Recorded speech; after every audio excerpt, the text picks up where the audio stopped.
There I was, next to an unpainted barn, where I found myself paralyzed, broken, and battered. My buddy had just recovered from his small little fall, and he came over, he started shaking me. He's like, "Are you okay? Are you okay?" And I'm like, "I don't think you should be doing that." I wasn't quite sure what had happened to me, but it wasn't until I made it to the hospital and the doctors gave me the diagnosis. They took a picture of my back and they told me that I was paralyzed from the waist down, that I'd never walk, never stand, never move my legs again after falling 40 feet from some scaffolding. My dreams of playing football in college, done, over. They gave me a 0% chance of having kids. They said it was the first function to go, last to come back. I was devastated as a 21-year-old kid. Some of the experts gave me a 0% chance of getting married, not because of my wheelchair, but just because of who I am. I'm in my chair, I'm rolling down the sterile halls of the hospital, just feeling sorry for myself. A big, huge tear appears over the edge and just goes down my cheek. I was going into a tailspin. My whole identity that I had wrapped my life in had just been taken away from me. And I just wallowed in that syrupy, sticky sauna of self-pity. When I get to the cafeteria, I get my food. I don't know if you've ever felt this way before, but when you're feeling hurt, when you're feeling the pain, when you're in that sauna of self-pity, you don't want to be around anybody. And unfortunately, it can keep us from the solutions that can help us. But fortunately for me, there was a prisoner at the hospital that asked a question that set me free from my prison. I remember that day as clear as can be. It was like it just happened yesterday. I enter into the cafeteria, I get my food, I want to be by myself. I'm flavoring my food with my tears, and I'm just going to the farthest part of the cafeteria that I possibly can go. I put my food down there, I want to be left alone, and all of a sudden this tray flops down in front of me. And I look up at him and I'm about to tell him where to go. That I don't want to be around anybody at this time. He glanced at me, I glanced at him, and I was about to tell him where to go. And he asked the question of a lifetime. He asked the question that set me free from my prison. And he said, "Why are you crying, dude?" I'm like, "What?" He's like, "Why are you crying, dude?" And I came to find out that it was a prisoner an inmate at the prison who was lifting weights. He had an aneurysm in his brain that paralyzed the right side of his body. And I realized the question he had asked me was, "Why are you crying, dude?" Instantly, it snapped me out of my pity party. It caused me to look around and see things that I could do instead of what I couldn't do. And I noticed that there was a guy in the cafeteria who had been paralyzed from the neck down. He had a halo screwed to his skull. He couldn't even feed himself. He was sitting there and he was dependent upon somebody else with everything he did. There was another guy next to him who was paralyzed from the neck down. He had a little bit of movement, and so they taped a fork to his hand, and he was trying to feed himself, and by the time he got the morsels to his mouth, most of it had fallen off his fork. And I was looking around, and I'm like, why am I crying? I've got movement in my arms. I can do certain things. And instantly, I reframed my life.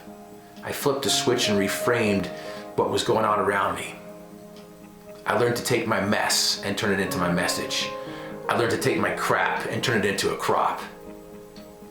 That prisoner set me free from my prison, and I've never looked back since. All pain hurts, no matter the size. And so I don't want to diminish your pain and your problem by sharing with you my problem, because I've learned that all pain hurts. But I've also learned too, the problem isn't the problem, it's how we look at the problem. And there's 3 lies that we tell ourselves that keeps us from finding the solutions. Lie number 1, I'm not good enough. How many times have you told yourself that? I'm not good enough. Joe might be good enough, Jessica might be good enough, Susie might be good enough, but I'm not good enough. The truth is you have the ability to achieve your dreams and desires. You come from infinite intelligence. You have the ability to create a consistent and concentrated and resilient routine to climb your mountains, to chase after your dreams, to orchestrate the song that sings to your soul. Stop telling yourself that you're not good enough. Stop believing those lies that you can't do it. You can do it. You need to know what you want and know who you are. That's the beginning. That's the first step. Lie number 2, I don't have the tools or skills to accomplish my dreams. Biggest lie out there. Some of us tell ourselves that we don't have the resources. I don't have the resources. I'm not good enough. I grew up on the wrong side of the tracks, or I grew up on the wrong side of the valley. I grew up not having the education that I need. We keep on telling ourselves all these lies, all these excuses. Your phone can take a picture.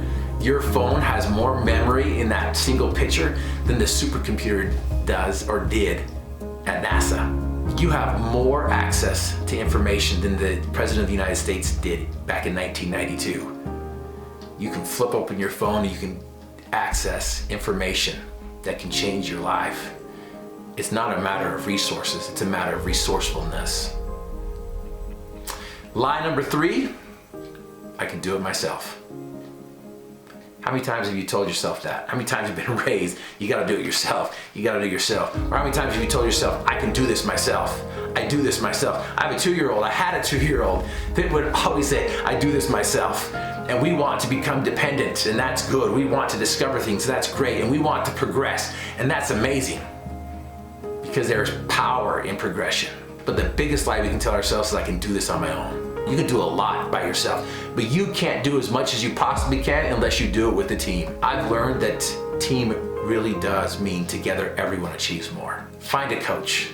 Find somebody who's done it before. Find somebody who's gone where you want to go. Find somebody who knows how to create that dream, that helps you get that first step of success. Do you know who you are? Do you know where you want to go? Do you know what you want to do? My problem is right out there. Everyone can see my problem. Everyone can see that I can't walk. The problem isn't the problem. It's how we look at that problem. So often we focus so much on the problem that we don't spend enough time on the solution. Every problem under the sun has a solution or it has none. If there be one, hurry and find it. If there be none, never mind it. My dream is to walk again. The doctors gave me a 0% chance of ever walking, standing, or moving my legs again. I told the doctor my dream and he laughed at me. He laughed at me. He gave me all the reasons why I couldn't walk or stand again. He showed me the x-ray that he took. He showed me the 4-inch metal plate that's in my back, the 2 screws on top and 2 screws in the bottom. He reminded me of the incision that went from my belly button to my backbone and crossed the side of my body. He gave me all the reasons why it was impossible. I love the quote from Muhammad Ali that says, impossible is just a big word thrown around by small men who find it easier to live in the world they've been given than to explore the power they have to change it. What do you deem to be impossible? What are you telling yourself is impossible? What lies are you telling yourself? What stories are you feeding your mind? We reject what we don't understand and we base our possibilities on what we know. Other people base our possibilities on their limitations, on the lies they tell themselves, on the things that they see. I've learned for myself that other people's limitations are not our destinations. My dream is to walk again. My dream is to run and not be weary, walk and not faint, to have a full recovery. That is my dream. People keep on telling me, Griff, your dream is delusional. You'll never walk, you'll never stand, you'll never move your legs again. The evidence was compounding. The evidence was stacked up against me. The experts have told me that I'd never walk, never stand, never move my legs again. So who do you listen to? Do you listen to the experts or do you listen to the expert? Going from a collegiate athlete to being dependent on everything I did. Brushing my teeth, getting dressed, being turned every 2 hours on each side so I didn't get bed sores and pressure sores. I had experienced something that was so intense that it sent me through, it put me through the crucible. It caused me to be a phoenix, to come out of the ashes. It allowed me to see the lies that I've been telling myself. It allowed me to see the deficiencies in my life. It allowed me to see that I did not know who I was or what I wanted. It showed me that I was not finishing the things that I was starting. It showed me that I was not celebrating the process. And it showed me the lies that I tell myself and we tell ourselves all the time. Due to my circumstances, I have learned for myself that these lies we tell ourselves are false. And we can replace them with the knowledge and understanding of who we truly are, to the point where we can get up, get out, and chase down those dreams.